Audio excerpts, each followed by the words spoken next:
Chapter 24. 7 years old was Jehoash when he began to reign, and for 40 years he reigned in Jerusalem. And his mother's name was Zibiah from Beersheba. And Jehoash kept doing what was right in Jehovah's eyes all the days of Jehoiada the priest. And Jehoiada proceeded to get 2 wives for him, and he came to be father to sons and daughters. Now it occurred afterward that it became close to the heart of Jehoash to renovate the house of Jehovah. Accordingly, he collected the priests and the Levites together and said to them, "Go out to the cities of Judah and collect money from all Israel to repair the house of your God from year to year, and you for your part should act quickly in the matter." And the Levites did not act quickly. So the king called Jehoiada the head and said to him, "Why is it that you have not required an account of the Levites for bringing in from Judah and Jerusalem the sacred tax ordered by Moses the servant of Jehovah, even that of the congregation of Israel for the tent of the testimony?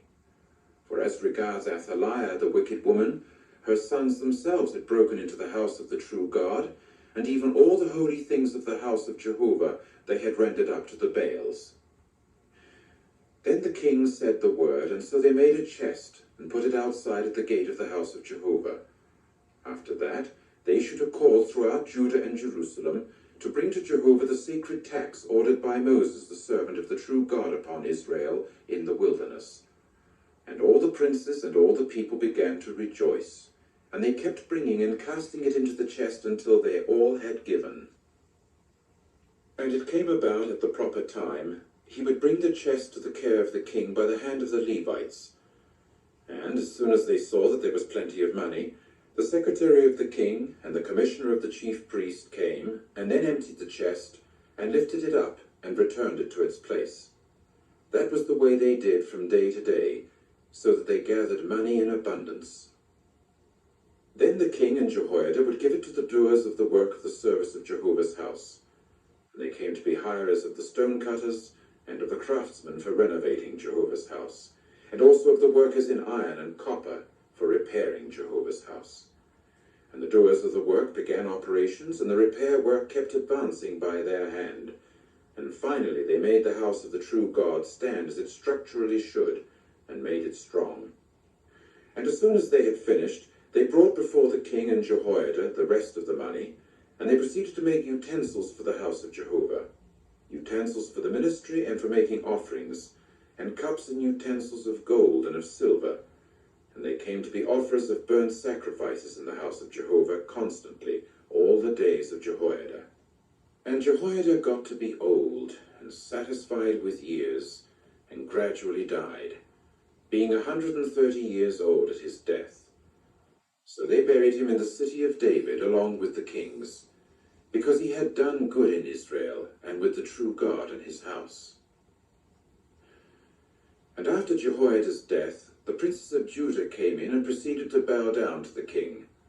At that time the king listened to them, and gradually they left the house of Jehovah, the God of their forefathers, and began serving the sacred poles and the idols, so that there came to be indignation against Judah and Jerusalem because of this guilt of theirs. And he kept sending prophets among them to bring them back to Jehovah, and they kept bearing witness against them, but they did not give ear. And God's Spirit itself enveloped Zechariah the son of Jehoiada the priest, so that he stood up above the people and said to them, "This is what the true God has said. Why are you overstepping the commandments of Jehovah, so that you cannot prove successful? Because you have left Jehovah, he will in turn leave you." Finally they conspired against him and pelted him with stones at the king's commandment in the courtyard of Jehovah's house. And Jehoash the king did not remember the loving kindness that Jehoiada his father had exercised toward him, so that he killed his son, who when he was at the point of dying said, "Let Jehovah see to it and ask it back." And it came about at the turn of the year, a military force of Syria came up against him, and they began to invade Judah and Jerusalem. Then they brought all the princes of the people to ruin from among the people, and all their spoil they sent to the king of Damascus. For was with a small number of men that the military force of the Syrians made an invasion, and Jehovah himself gave into their hand a military force of very great number, because they had left Jehovah the God of their forefathers. And upon Jehoash they executed acts of judgment. And when they went away from him, for they left him with many diseases, his own servants conspired against him because of the blood of the sons of Jehoiada the priest, and they got to kill him upon his own couch, so that he died. Then they buried him in the city of David, but they did not bury him in the burial places of the kings. And these were the conspirators against him: Zabad the son of Shimeath the Ammonitess, and Jehoshaphat the son of Shimrith the Moabitess. As for his sons, and the abundance of the pronouncement against him, and the founding of the house of the true God, there they are written in the exposition of the book of the Kings. And Amaziah his son began to reign in place of him. Chapter 25.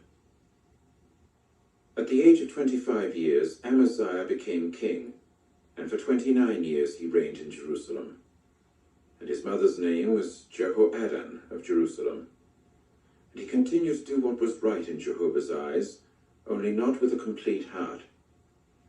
And it came about that as soon as the kingdom had become strong upon him, he promptly killed his servants who had struck down the king his father. And their sons he did not put to death, but did according to what is written in the law, in the book of Moses, that Jehovah commanded, saying, Fathers should not die for sons, neither should sons themselves die for fathers, but it is each one for his own sin that they should die. And Amaziah proceeded to collect Judah together, and to have them stand according to the house of the forefathers, by the chiefs of thousands and by the chiefs of hundreds, for all Judah and Benjamin. And he went on to register them from 20 years of age upward. And finally he found them to be 300,000 choice men going out to the army, handling lance and large shield. Further, he hired from Israel 100,000 valiant mighty men for 100 silver talents. And a certain man of the true God came to him, saying, O king, do not let the army of Israel come with you, for Jehovah is not with Israel, that is, all the sons of Ephraim. But come you yourself, act, be courageous for the war. The true God could cause you to stumble before an enemy, for there exists power with God to help and to cause stumbling. At this Amaziah said to the man of the true God, But what is there to do about the 100 talents that I have given to the troops of Israel? To this the man of the true God said, There exists with Jehovah the means to give you much more than this. Accordingly Amaziah separated them, namely the troops that had come to him from Ephraim, to go to their own place. However, their anger got very hot against Judah, so that they returned to their own place in the heat of anger.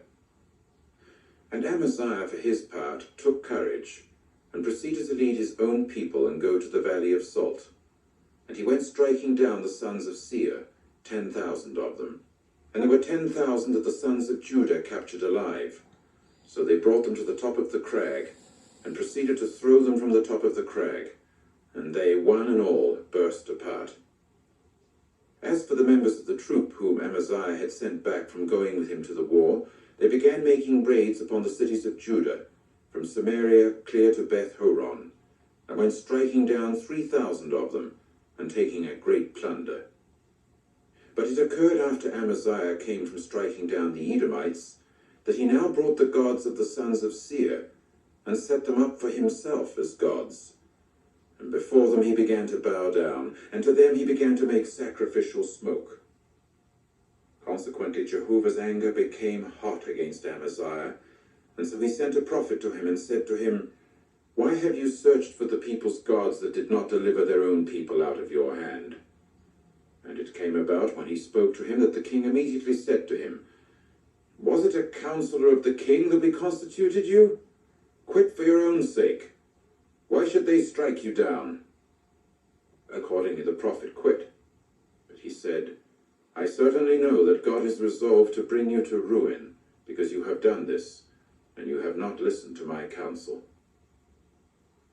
Then Amaziah the king of Judah took counsel, and sent to Jehoash the son of Jehoahaz the son of Jehu, the king of Israel, saying, "Come, let us look each other in the face."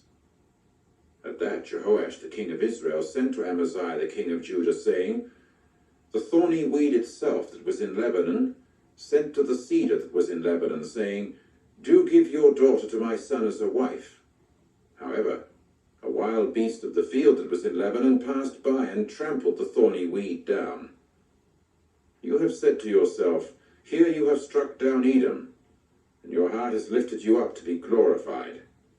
Now do keep dwelling in your own house. Why should you engage in strife in a bad position and have to fall, you and Judah with you?" But Amaziah did not listen, for it was from the true God for the purpose of giving them into his hand, because they had searched for the gods of Edom. So Jehoash the king of Israel went up, and they proceeded to look each other in the face, he and Amaziah the king of Judah, at Beth-shemesh, which belongs to Judah.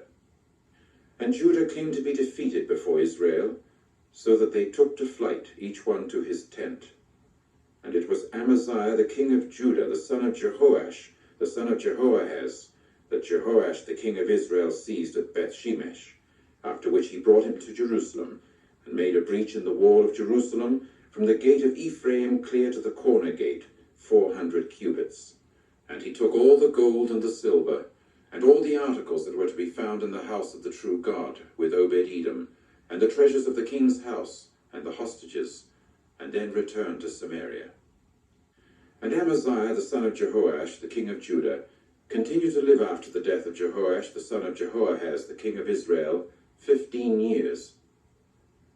As for the rest of the affairs of Amaziah, the first and the last, look, are they not written in the book of the kings of Judah and Israel? And from the time that Amaziah turned aside from following Jehovah, they proceeded to form a conspiracy against him in Jerusalem. At length he fled to Lachish, but they sent after him to Lachish and put him to death there. So they carried him upon horses, and buried him with his forefathers in the city of Judah. Chapter 26. Then all the people of Judah took Uzziah, he being 16 years old, and they made him king in place of his father Amaziah.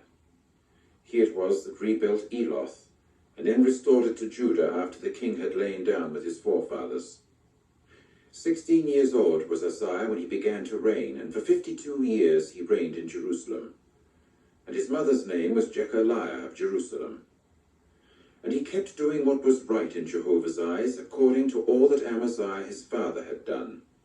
And he continually tended to search for God in the days of Zechariah, the instructor in the fear of the true God. And in the days of his searching for Jehovah, the true God made him prosperous. And he proceeded to go out and fight against the Philistines, and break through the wall of Gath, and the wall of Jabneh, and the wall of Ashdod, after which he built cities in Ashdod territory, and among the Philistines. And the true God continued to help him against the Philistines and against the Arabians that were dwelling in Gur-baal and the Meunim. And the Ammonites began to give tribute to Uzziah. Eventually his fame went even as far as Egypt, for he displayed strength to an extraordinary degree. Moreover, Uzziah built towers in Jerusalem by the corner gate and by the valley gate, and by the buttress, and made them strong. Further, he built towers in the wilderness, and hewed out many cisterns, for there was a great deal of livestock that became his, and also in the Shephelah and on the tableland. There were farmers and vine dressers in the mountains and in Carmel, for a lover of agriculture he proved to be. Moreover, Uzziah came to have a force engaging in war, those going out on military service in troops, by the number of their registration by the hand of Jael, the secretary, and Maaseiah, the officer under the control of Hananiah of the king's princes. The entire number of the heads of the paternal houses of the valiant mighty men was 2,600. And under their control the army forces were 307,500 men, engaging in war with the power of a military force to help the king against the enemy. And Uzziah continued to prepare for them, for the entire army, shields and lances and helmets, and coats of mail and bows and slingstones. Further, he made in Jerusalem engines of war, the invention of engineers, that they might come to be upon the towers and upon the corners, to shoot arrows and great stones. Consequently, his fame went out to a great distance, for he was helped wonderfully until he was strong. However, as soon as he was strong, his heart became haughty, even to the point of causing ruin, so that he acted unfaithfully against Jehovah his God, and came into the temple of Jehovah to burn incense upon the altar of incense. Immediately, Azariah the priest, and with him priests of Jehovah, 80 valiant men, came in after him. Then they stood up against Uzziah the king, and said to him, "It is not your business, O Uzziah, to burn incense to Jehovah, but it is the business of the priests, the sons of Aaron, the ones sanctified, to burn incense. Go out from the sanctuary, for you have acted unfaithfully, and it is not for any glory to you on the part of Jehovah God." But Uzziah became enraged, while in his hand there was a censer for burning incense. And during his rage against the priests, leprosy itself flashed up in his forehead, before the priests in the house of Jehovah, beside the altar of incense. When Azariah the chief priest and all the priests turned toward him, why, there he was, stricken with leprosy in his forehead. So they excitedly began to remove him from there, and he himself also hastened to go out, because Jehovah had smitten him.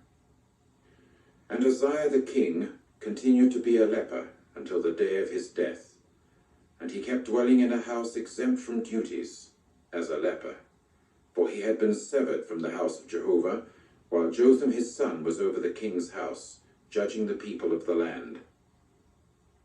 And the rest of the affairs of Uzziah, the first and the last, Isaiah the son of Amoz the prophet has written. Finally, Uzziah lay down with his forefathers, and so they buried him with his forefathers, but in the burial field that belonged to the kings, for they said, "He is a leper." And Jotham his son began to reign in place of him. Chapter 27.